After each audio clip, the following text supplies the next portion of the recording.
So, okay, we're going to finish today our series talking about better days ahead. And remember, the main idea I want you to get from this whole month, we're going to summarize it in a very simple sentence. What the main idea I want you to get from this is that God is working to give us a future. God is working to give us a future. I want you to memorize that, okay? God is working to give us a future. Sometimes we forget that. We get kind of caught up with the things that are bothering us or whatever, but there are better days off ahead. So at the beginning of the month, we looked at how there's a better future past your past. The second week, we looked at how God produces more than we are able to put in. And last week, we looked at how don't let the pain of the past blind you to the hope of the future. So good things, but we're not done yet.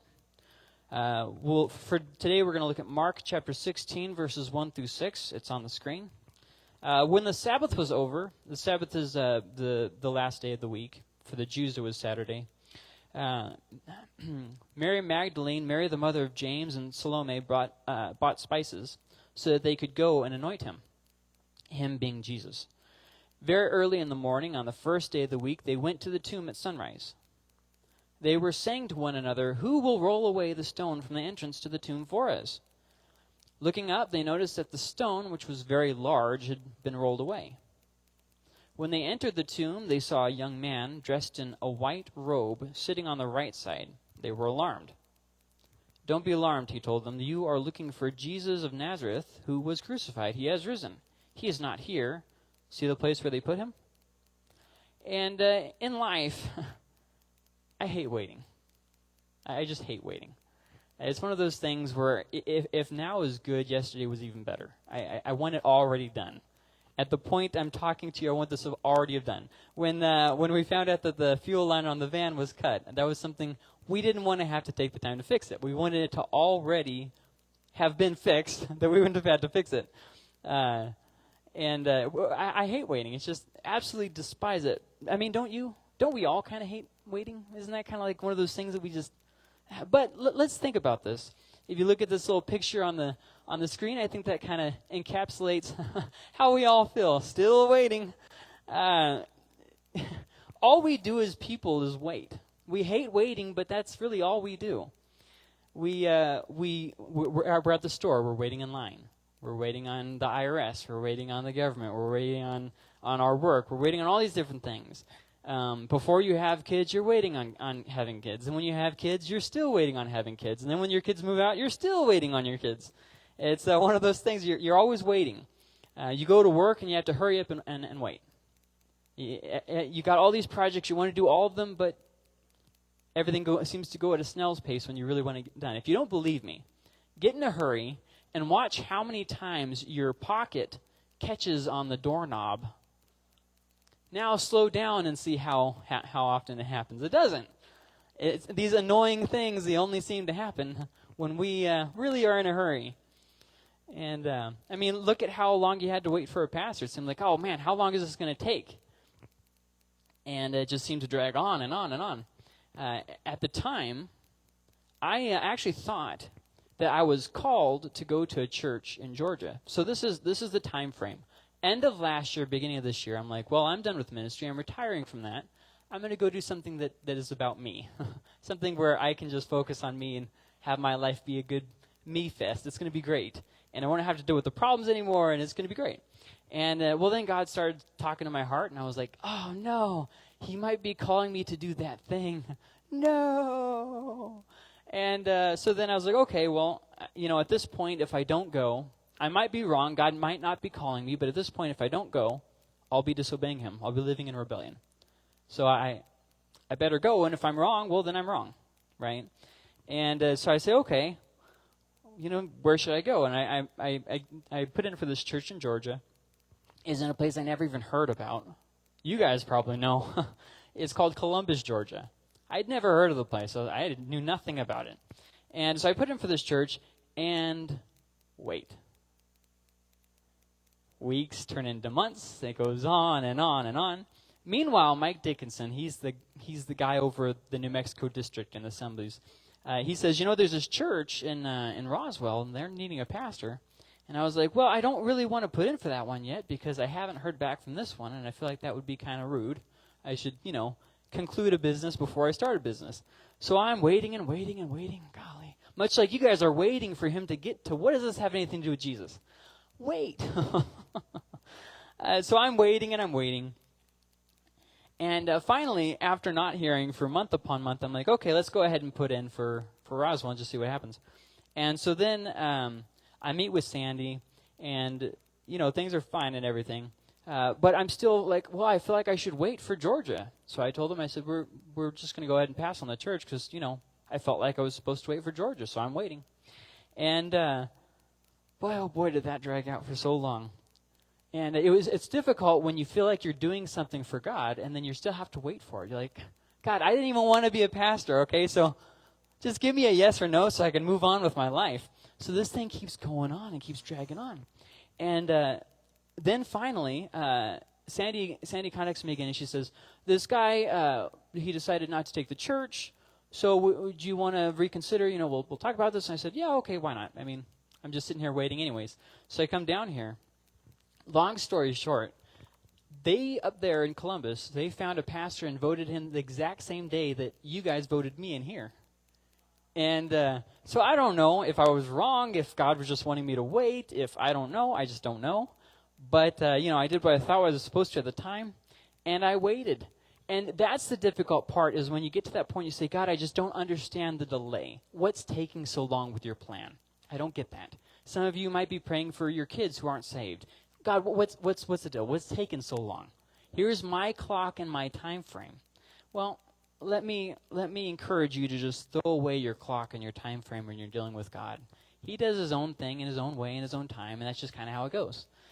You don't have to be cool with it, but you do have to, realize that's what's going to happen. But in all these things, I don't know if I was right with Georgia or wrong with Georgia. I don't know. I did what I thought was right. But I know this. It's better to be wrong and try to do what's right than to know what's right and not do it.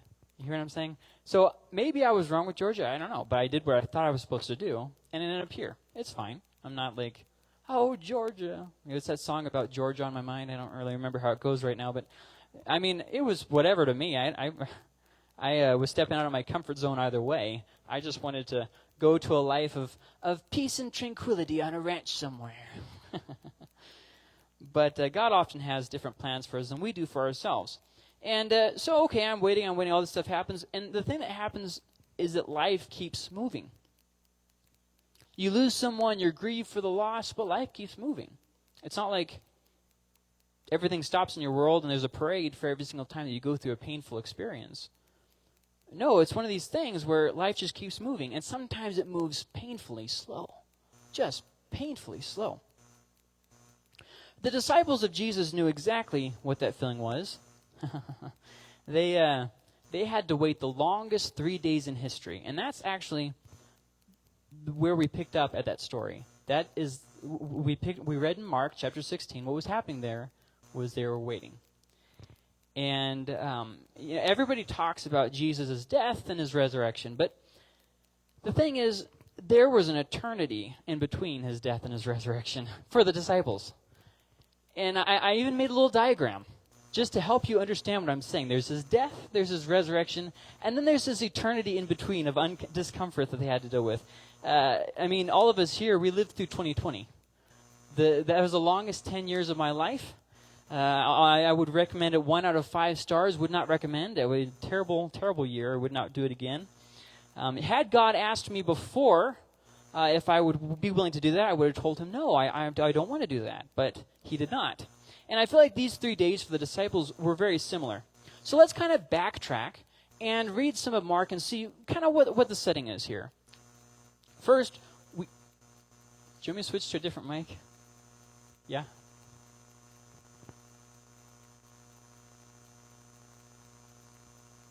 I think it's the monitor. I'm just going to unplug it.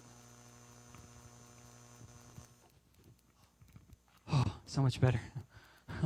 Man, I was having a little panic attack. I was like, I broke something. Okay, we're good though. So let's backtrack here in the story and kind of see what's going on. Mark chapter 14:43 says this: While Jesus was still speaking, so this is his last night with the disciples. They're having what would become known as now as communion or the Lord's Supper. So while Jesus is still speaking, one of the 12 suddenly arrived. Judas, one of the 12, suddenly arrived. With him was a mob with swords and clubs from the chief priests and scribes and the elders. Then they all deserted him and ran away. So let me kind of just in case you're not getting what I'm saying here. They're having dinner together. Judas is the guy who's going to betray Jesus. He's having dinner with him. They go out to pray. Just Jesus and 3 of his disciples. And then while he's off praying, those 3 keep like falling asleep and texting and playing on their Nintendo Switch, and they're just doing whatever it is that they want to do, I guess.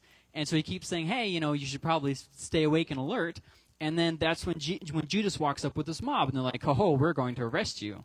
And so then all of Jesus' homeboys, the people who are with him, they just take off. I'm done. I'm out.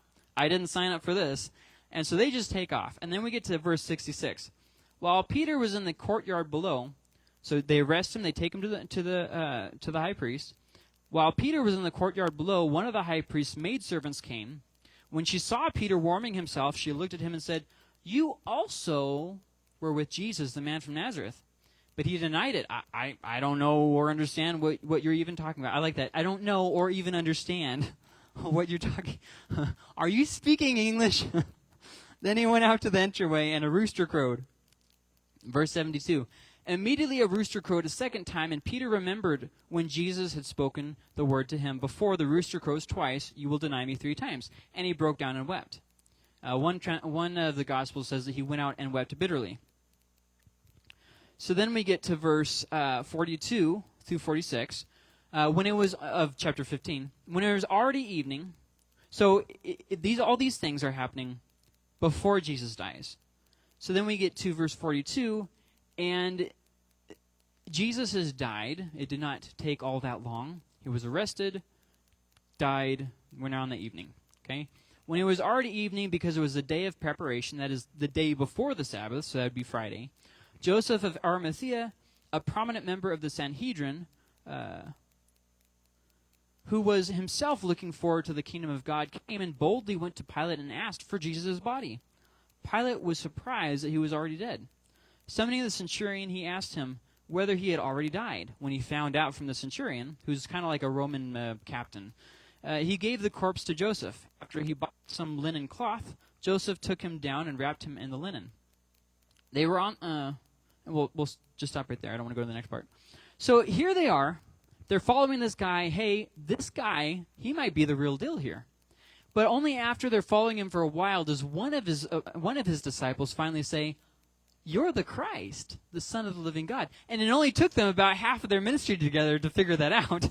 So then Jesus died, and now they don't know what to do with themselves. They're running away. They're denying that they even know the guy. Things are not going well for the leaders of the church. These are not pastors who I would have voted for. And so they forget everything that Jesus has said. They forget his promises. They forget the hope of the future. They forget all these things. You just completely forget. See, we're a lot into doing. We're not a whole lot into waiting. We think if we are waiting, then nothing is happening. Nothing is happening as long as I'm waiting. I have to do something. So then we just try to help God out. Like, okay, so I just have to do this for him. And then we try to say things to our kids to get them saved, or, try to force everybody to just get their act in order so we can get things moving. And it doesn't really work like that. And so we're forced to wait, sometimes grudgingly. So now we can get to Mark chapter 10, verses 32 through 34. It says this: they were on the road going up to Jerusalem. We're flashing back. We're on a flashback, okay, to when Jesus was walking with the disciples, and he says, and Jesus was walking ahead of them. The disciples were astonished, but those who followed him were afraid. Taking the 12 aside again, he began to tell them the things that would happen to him. "See, we are going to Jerusalem. The Son of Man will be handed," Jesus is the Son of Man, "will be handed over to the chief priests and the scribes, and they will condemn him to death. Then they will hand him over to the Gentiles, and they will mock him, spit on him, flog him, and kill him. and he will rise after 3 days. And it goes on to say that Peter reprimands Jesus. Hold on, Jesus. We didn't just sign up for you to go. We didn't just sign up with you so you can go and kill yourself. No. That's not going to happen. And Jesus is like, whoa. You misunderstand my purpose. So in all this, Jesus even gave them a heads up. He told them in advance that there was going to be a sign. He was going to die. There was going to be a sign. The sign was that he would be, the whole dead and resurrection thing was going to take 3 days. But they still didn't understand. So here we are after his death. I guess we were wrong about this Jesus guy. What do we do now? And so at least 3 different times, Peter comes up with this idea, this life-saving idea. He says, let's go fishing. 3 different times. They don't know what they're doing. They're just out there. No leadership whatsoever. And, it's easy to get stuck when you are in times of waiting. Because you do something like this. Well, God called me, but I kind of lost my way. So what am I doing now? For instance, take what happened here. You lost your pastor and you had to wait. See, that's the hiccup in the road. And we think, no. There's nothing good that ever happens in the waiting. We have to hurry up and get past this waiting so we can get a new pastor and get things going and go back to where we were yesterday. It was a good place yesterday. We want to go back. I mean, that's one of the things you have to deal with. And so what happens with the loss of a leader oftentimes is you find, and I haven't been here long enough to really figure out if this has happened here, but you find that with the loss of a leader, what happens is you get a bunch of smaller leaders who all rise up to do a job, which is good, but then they all typically go in different directions because they don't really know where they're going. And if you were to ask them, hey, what is our goal? Where are we going? They'd say, I don't know, but we're doing it. And it's a very typical thing that happens. And because none of the little regional leaders have a direction, they don't get traction. And so all of their ministries kind of just putter. And so then they get this idea that they have to try and take another person's ministry or try and criticize somebody else's ministry. And it just kind of degrades. And then as this keeps going, you find churches closing down because there's just no direction, no goal, no purpose.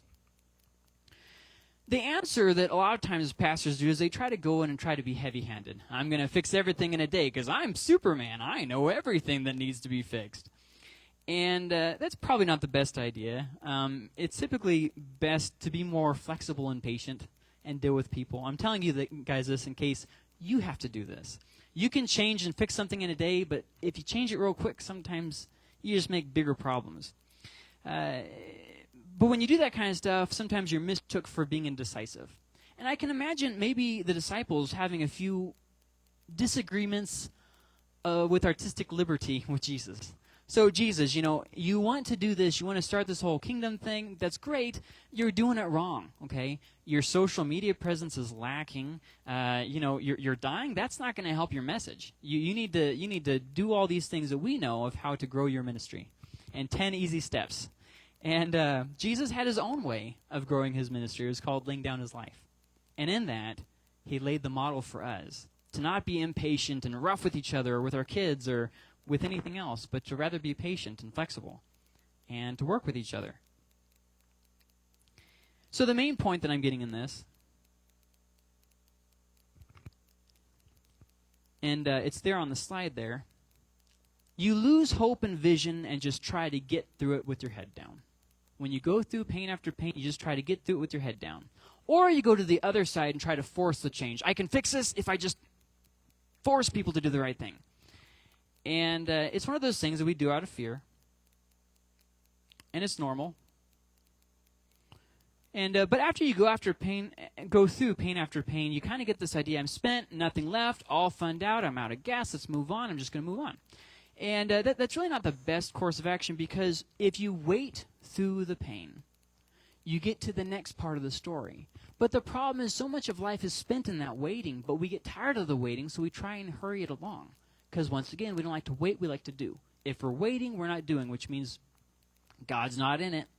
But as we see in this story here with the disciples, you can wait and it still be God's will to wait. And that's okay. There's nothing wrong with the place of waiting. It was Jean-Jacques Rousseau that said, patience is bitter, but its fruit is sweet. Patience is a bitter thing, but its fruit is sweet. You don't always have to like the things that God brings to you, but if you're patient through it, you'll find a better fruit in the end. And it was Charles Stanley that said, our willingness to wait reveals the value we place on the object we're waiting for. I'll read that again. Our willingness to wait reveals the value that we place on the object we're waiting for. How important is the church to you? If it's not very important, then it doesn't matter how we do things going forward, does it? We can just go in there and it doesn't matter who we offend as long as we're making forward progress. But if every person here is loved by God, then sometimes more tact is required. So what are we waiting for here? And not just in Roswell, but here at Crossroads, what are we waiting for? And is it worth it? Are we waiting for things to go our way? Or are we waiting for things to glorify God, for things to move forward, for us to grow? What are we really waiting for? And as we look back on the story that I started with, I think that you kind of see a little bit of this in the story. In verse 4, it said, looking up, they noticed that the stone, which was very large, had been rolled away. And then you get to verses 6 through 7, it said, don't be alarmed, he told them. You are looking for Jesus of Nazareth, who was crucified. He has risen. He is not here. See the place where they put him. See, I want you to understand that they didn't realize life was carrying on. While they were waiting, life was carrying on. They didn't realize that. They didn't realize that God was on the move while they were waiting. They thought that they needed to do something for God to do something. But sometimes it's more in the waiting that God does something. And so here they are in pain and suffering. Maybe this guy wasn't the Christ. Maybe we just messed up. We got taken in for fools. And then we get here and we see that Sunday came. Sunday finally came. After the waiting, the eternity of waiting, Sunday finally came. See, God has us wait and be patient, but there is an end where God brings something of it. I think of Corrie ten Boom, who waited in the concentration camp, waited and waited, bad things continually happening from bad to worse, and then her Sunday came. Everything they based the future on was gone in a single day. We're following this guy, it's all going to be good, and then he's gone. And likewise, it was back in another day. See, we wait for a long time, but in the span of a single day, God changes things. Sometimes for the better and sometimes for the worse. But God is still moving, and even in your patience and discomfort, God is still moving. You can't lose sight of God's plan because it didn't measure up with your plan. You get that? There's a dissonance there. So how does this apply? Well, I'm glad you asked, because I was going to get to that. First off, God is still rolling stones. Better days maybe are here right now and we're just overlooking them. Or maybe they're coming for some of us. But either way, God is still rolling stones. It doesn't matter if he hasn't answered you yet, because that yet changes everything. God won't always answer your prayers the way that you want, but he will always answer. And that is the thing we're waiting for. We're not waiting to get our way. God, I prayed for this. I want my way now. We're waiting for God to work his will. There are some things that cannot happen yet in this church because we aren't ready for it.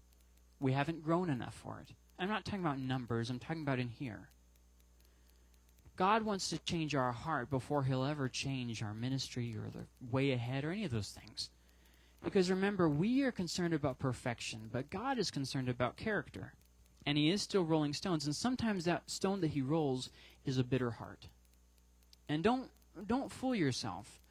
God healing a bitter heart is just as powerful as him healing cancer. It's just as powerful, and it's the same God. So God hasn't answered yet. Be patient in the waiting, knowing that God is in control even if it's not pleasant. Rest in that fact. God's in control. I don't know what's going to happen. God's in control. And rest in that fact. The second way that this applies to you, when will better days come? In God's time, in God's way. Better days come in God's time and in God's way. There's a story of this missionary. Hopefully I can get through this. His name was Elliot.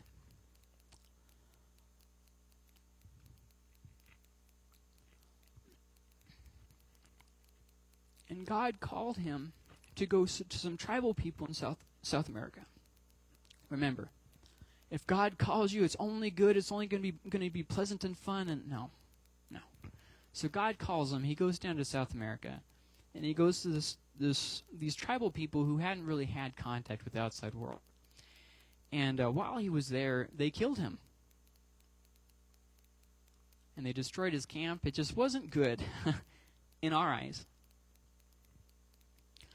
But his wife,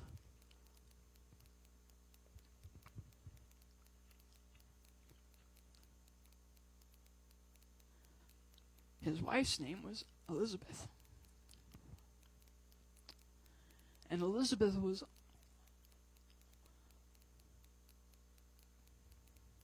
was a strong woman of God.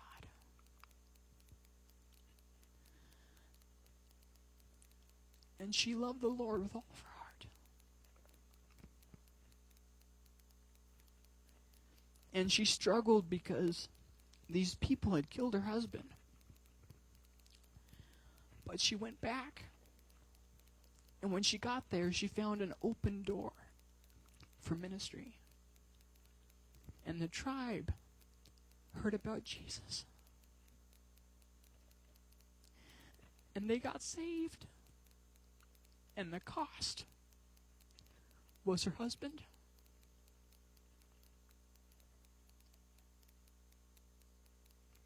See, sometimes our better days we don't understand. We think better days mean days where I can sit on a beach and not have problems. No.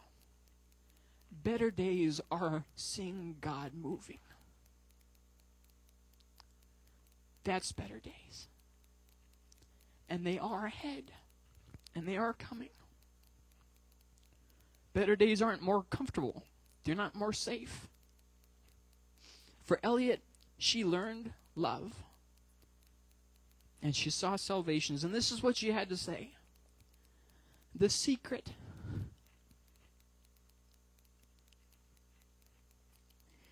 is Christ in me. Not me in a different set of circumstances. That's what she said after her husband was killed.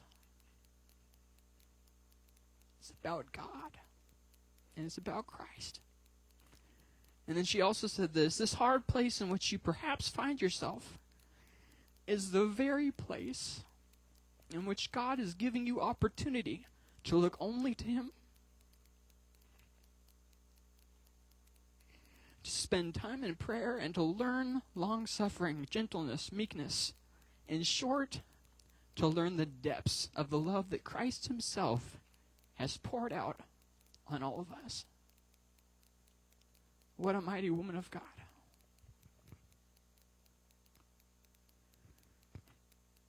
But seeing better days, they require for us to grow. If we're going to live to see the better days, we have to grow. The question is how? How do we grow? So next week, we're going to look at that. How do you grow? Because if better days aren't problem-free, then that means I have to grow into the character to see them. Lord, I pray that you'd bring us to revival.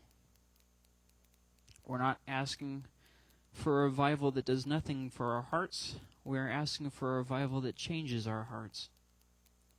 We're not asking for a revival that tickles us. We're asking for a revival that changes us. Lord, that our hearts would be changed, that our goals and our motives would be changed. and that we would see with your eyes.